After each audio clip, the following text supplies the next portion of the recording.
हम लोग जब स्कूल में पढ़ते थे तो इतिहास की किताब में पढ़ाया जाता था कि 28 दिसंबर को 1885 में, उस समय बंबई कहा जाता था, बंबई में 72 डेलीगेट्स आए थे पहला पार्टी अधिवेशन में।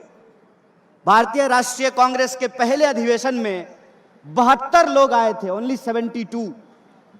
और इसी शहर से भारतीय राष्ट्रीय कांग्रेस इस देश के इतिहास में अपना योगदान शुरू की।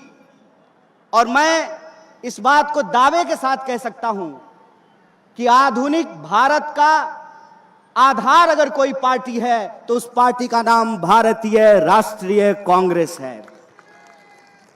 आज जब मैं अपने देश भर के जुझारू कार्यकर्ताओं को पार्टी स्थापना दिवस की, अपने देशवासियों को पार्टी स्थापना दिवस की बधाइयां दे रहा था, तो मेरा भाजपा का एक दोस्त हमको बोला कि भाई इस पार्टी को तो एओ ह्यूम ने बनाया था।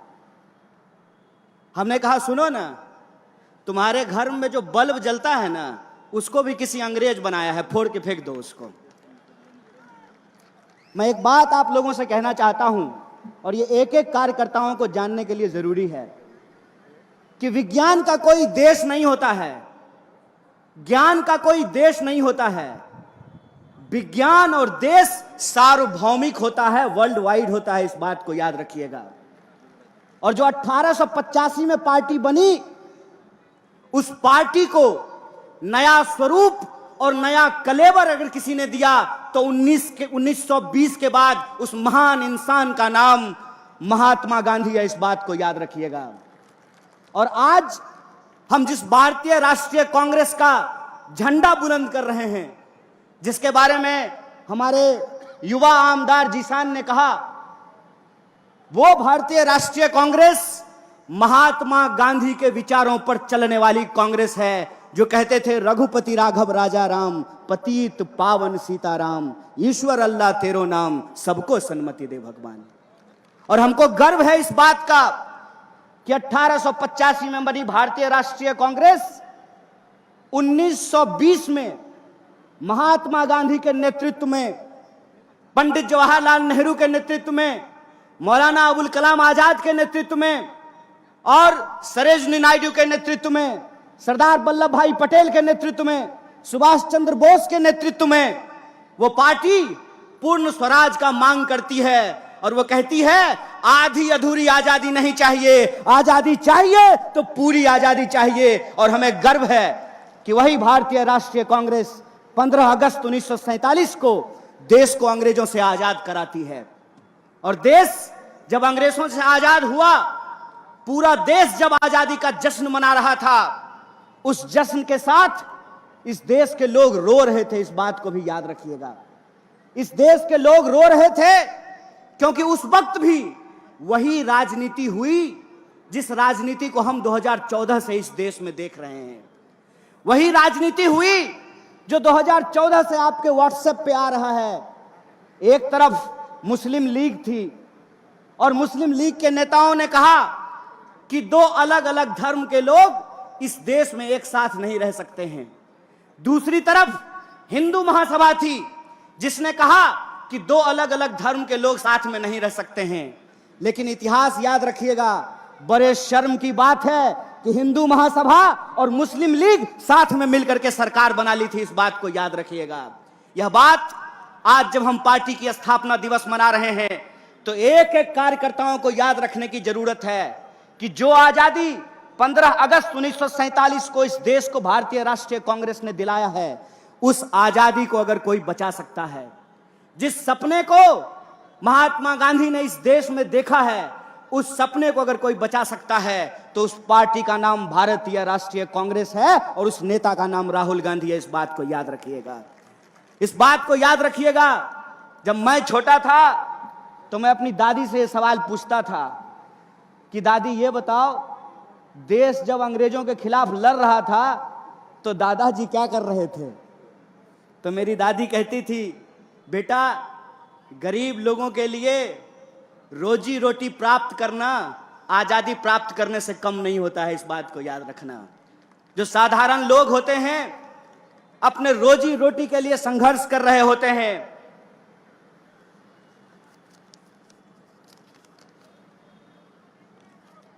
अपने रोजी रोटी के लिए संघर्ष कर रहे होते हैं, लेकिन देश जब परिवर्तन की ओर उन्मुख हो, देश में जब कोई बदलाव हो रहा हो, तो उस बदलाव में शामिल होना सौभाग्य की बात होती है। मैं अपने सेवा दल के कुछ साथियों को यहां खड़ा देख रहा हूं।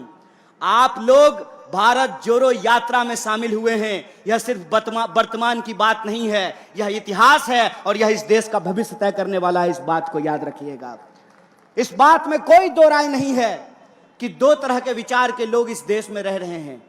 एक वो हैं जो इंसान को आपस में बांटना चाहते हैं, एक वो हैं जो नफरत की भाषा बोल रहे हैं, एक वो हैं जो इंसान को आपस में उनकी पहचान के आधार पर लड़ा रहे हैं, एक वो हैं जो इस देश के लोगों का रोजी रोटी छीन करके अपने दोस्तों की तिजोरियों में भर रहे हैं।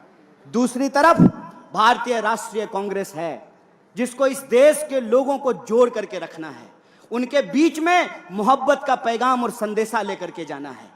उनको इस बात को इंश्योर करना है कि इस देश के भीतर सबके लिए रोजी रोटी का इंतजाम होगा। यह देश सबका है, सिर्फ प्रधानमंत्री के दोस्त का नहीं है। इस बात का हमको संघर्ष करना पड़ेगा। इसीलिए जब आज हमारे सामने दो तरह के विचार है, एक तरफ वो लोग हैं जो नफरत की भाषा बोल रहे हैं, तो दूसरी तरफ हम तमाम लोगों को मोहब्बत की भाषा बोलनी पड़ेगी।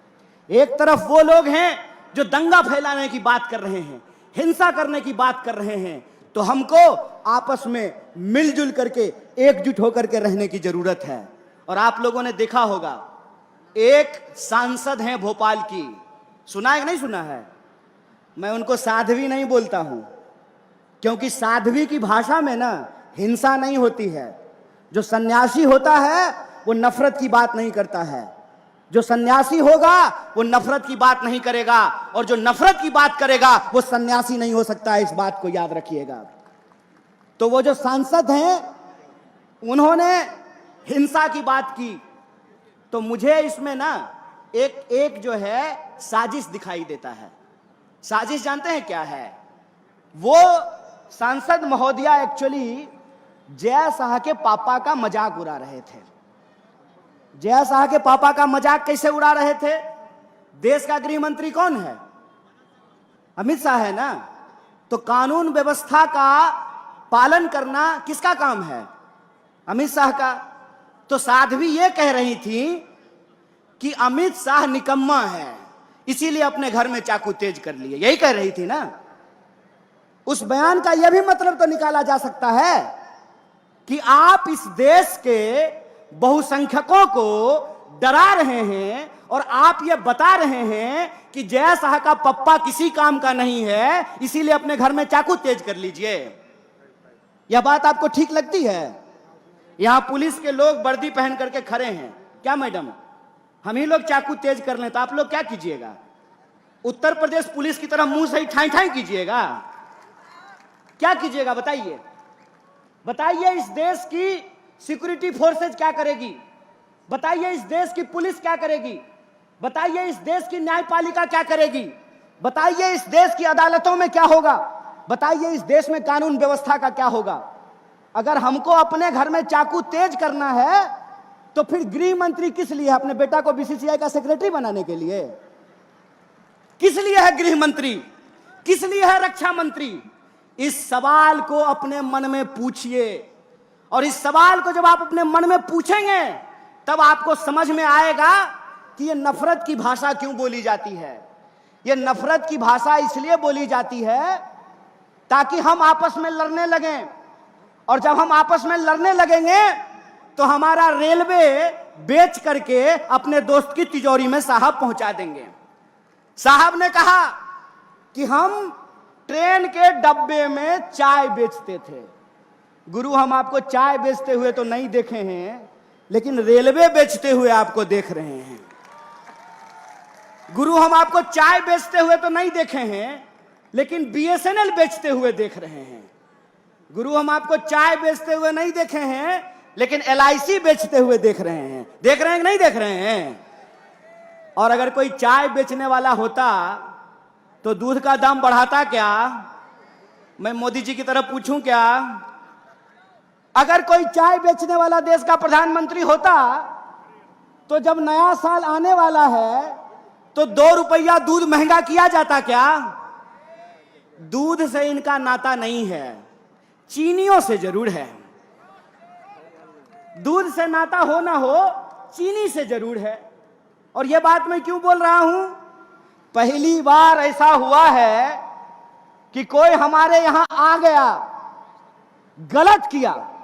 पूरी तरीके से भारतीय राष्ट्रीय कांग्रेस चाइना का विरोध करती है, उसकी निंदा करती है कि चाइना को कोई अधिकार नहीं है कि हमारी सीमा में घुसे, और अगर घुसेंगे तो हमको अपने देश के जवानों पे भरोसा है।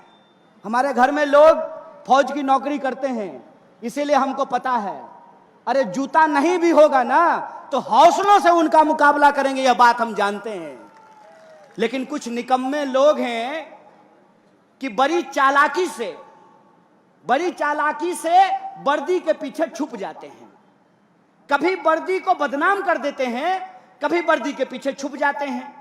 जब प्रज्ञा बोल रही थी चाकू तेज कर लीजिए, तब वर्दी को बदनाम कर रही थी, पुलिस वालों का मजाक उड़ा रही थी। और जब सरकार से सवाल पूछा गया तो वर्दी के पीछे छुप गए। तो मैं उनसे कहना चाहता हूं कि विपक्ष होने के नाते हम सरकार से सवाल पूछते हैं, और सरकार से सवाल पूछना सेना का अपमान करना नहीं होता है। सरकार यह जवाब दे कि प्रधानमंत्री जब कहते हैं कि ना कोई आया था ना कोई आया है, तो हमारे जवान घायल कैसे हुए, इस सवाल का जवाब रक्षा मंत्री को देना चाहिए। दोस्तों, हम एक गंभीर परिस्थिति से गुजर रहे हैं। इसीलिए भारतीय राष्ट्रीय कांग्रेस जिस तरीके से मजबूत विपक्ष की भूमिका निभा रही है, हमारे एक एक कार्यकर्ताओं को इस देश के एक एक घर तक पहुंचना पड़ेगा। और जो हमारी विचारधारा है, वैष्णव जनते तेने कहिए पीड़ पड़ाई जाने दे। वैष्णव होने का मतलब होता है दूसरे के दुख दर्द में शामिल होना। और आज इस देश का दुख दर्द क्या है? दुख दर्द यह है कि GST और नोटबंदी के चलते इस देश के व्यापार को तबाह कर दिया गया है। दुख दर्द यह है कि 100 में से 45 लोग बेरोजगार होकर के घूम रहे हैं। दर्द यह है कि हर 15वें 16वें मिनट में हमारी किसी महिला के साथ कोई अत्याचार होता है। दर्द यह है कि शोषितों वंचितों के ऊपर अत्याचार हो रहा है। दर्द यह है कि दिन भर ये साहब क्या भाऊ लाठी लेकर के ड्यूटी करते हैं, बुढ़ापा में पेंशन नहीं मिलेगा तो आपको सुरक्षा मिलेगी। दर्द यह है कि जो लोग अपनी पूरी जिंदगी लगा देते हैं सरकार की नौकरी करने के लिए, उनका पेंशन बंद कर दिया गया है। यह इस देश का बुनियादी सवाल है। इस देश का बुनियादी सवाल रोजी रोटी, कपड़ा, मकान, शिक्षा, स्वास्थ्य, सड़क, बिजली, पानी का सवाल है। इसीलिए हम आपसे यह अंतिम आग्रह करना चाहते हैं कि जब तक भारतीय राष्ट्रीय कांग्रेस है, तब तक इस देश के ऊपर गोडसे की विचारधारा नहीं थोपी जा सकती है। इंसान को इंसान से नहीं लड़ाया जा सकता है, इंसान को इंसान से नहीं बांटा जा सकता है। इसीलिए हमको अपने देश के बुनियादी सवालों पे बात करना है, और बुनियादी सवाल पे बात हो इसके लिए जरूरी है कि नफरत की भाषा जो बोलने वाले लोग हैं, हम उनके साथ नहीं खड़े होंगे। समाज को जो बांटने वाले लोग हैं, हम उनके साथ नहीं खड़े होंगे। इसीलिए हम आपसे आग्रह करते हैं कि व्हाट्सएप मैसेज पे मत जाइए। टीवी जो आपको दिन रात दिखाता है उस पे भरोसा मत कीजिए। सच्चाई ये है कि सरकार कुछ भी भाषण दे दे, महंगाई से इस देश की अर्थव्यवस्था की कमर टूट रही है। सच्चाई यह है कि नौकरियों के नहीं चलते अकेले रेलवे में 2.5 लाख पोस्ट खाली है।